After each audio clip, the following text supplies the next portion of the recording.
In Atiwa, players will be gathering a community in southeastern Ghana where you will be building out your town, all while managing the harmonious relationship you have with the local fruit bats who are critical to that area's environment. Each player will have their player board with wild animals, trees, fruit, families, and goats, and they will be building a tableau of cards below this board. These cards will be a mix of terrain cards and location cards. On their turn, the player will place one of their workers onto the main board. The middle actions mostly give you things to put into your tableau. They can give you wild animals, trees, fruit bats, goats, trees with fruit in them, gold, and families. When placing things into your tableau, you must place them onto their matching icons. So on your starting village, you will have a family already there, and you can house 2 more families, a tree, a wild animal, a goat, and a fruit bat. Empty spaces can have anything that's already on that card with the exception of families. So if you had a tree and a fruit bat on this card already, this space could hold a tree or a bat. Note that gold does not go onto your tableau. When placing something on a card, you will bring it down from your supply onto your board, so you are limited with how many of these 5 things you can have. The cards at the top of the main board are how you get more terrain cards. The terrain cards are the more uninhabited parts of this area and are all unique. They can hold any number of things depending on what the card is. For the example, the cave can hold a ton of bats, whereas the mountain can hold some trees and animals at the bottom, goats climbing around the cliffs in the middle, and a bat up top.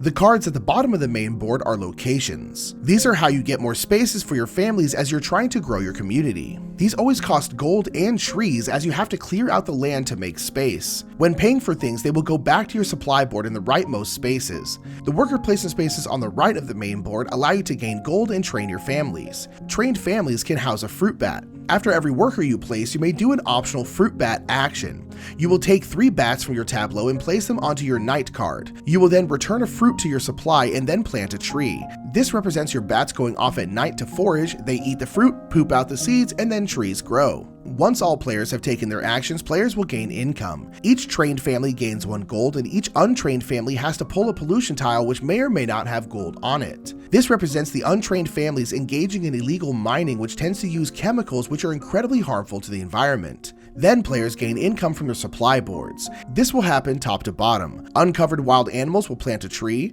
trees will grow fruit, and fruit attracts fruit bats. Now this is an Rosenburg game, so you know you have to feed your people.